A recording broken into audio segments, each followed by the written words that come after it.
Seconde épître de Paul aux Corinthiens, chapitre 5. Nous savons en effet que si cette tente où nous habitons sur la terre est détruite, nous avons dans le ciel un édifice qui est l'ouvrage de Dieu, une demeure éternelle qui n'a pas été faite de main d'homme. Aussi nous gémissons dans cette tente, désirant revêtir notre domicile céleste, si du moins nous sommes trouvés vêtus et non pas nus.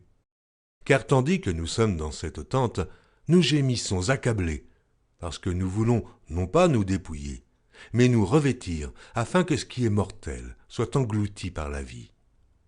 Et celui qui nous a formés pour cela, c'est Dieu, qui nous a donné les arts de l'esprit.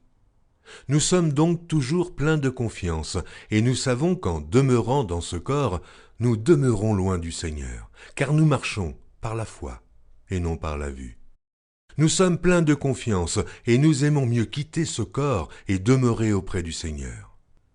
C'est pour cela aussi que nous nous efforçons de lui être agréables, soit que nous demeurions dans ce corps, soit que nous le quittions. Car il nous faut tous comparaître devant le tribunal de Christ, afin que chacun reçoive selon le bien ou le mal qu'il aura fait, étant dans son corps. Connaissant donc la crainte du Seigneur, nous cherchons à convaincre les hommes.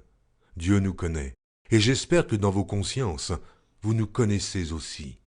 Nous ne nous recommandons pas de nouveau nous-mêmes auprès de vous, mais nous vous donnons occasion de vous glorifier à notre sujet, afin que vous puissiez répondre à ceux qui tirent gloire de ce qui est dans les apparences, et non dans le cœur.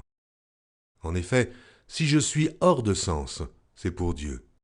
Si je suis de bon sens, c'est pour vous.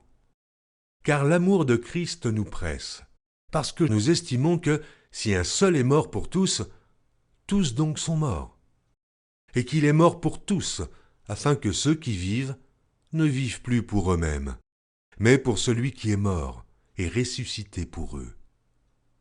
Ainsi, dès maintenant, nous ne connaissons personne selon la chair. Et si nous avons connu Christ selon la chair, maintenant nous ne le connaissons plus de cette manière. Si quelqu'un est en Christ, il est une nouvelle créature. Les choses anciennes sont passées. Voici, toutes choses sont devenues nouvelles. Et tout cela vient de Dieu, qui nous a réconciliés avec lui par Christ et qui nous a donné le ministère de la réconciliation. Car Dieu était en Christ, réconciliant le monde avec lui-même, en n'imputant point aux hommes leurs offenses. Et il a mis en nous la parole de la réconciliation. Nous faisons donc les fonctions d'ambassadeurs pour Christ, comme si Dieu exhortait par nous. Nous vous en supplions, au nom de Christ, soyez réconciliés avec Dieu. Celui qui n'a point connu le péché, il l'a fait devenir péché pour nous, afin que nous devenions en lui justice de Dieu.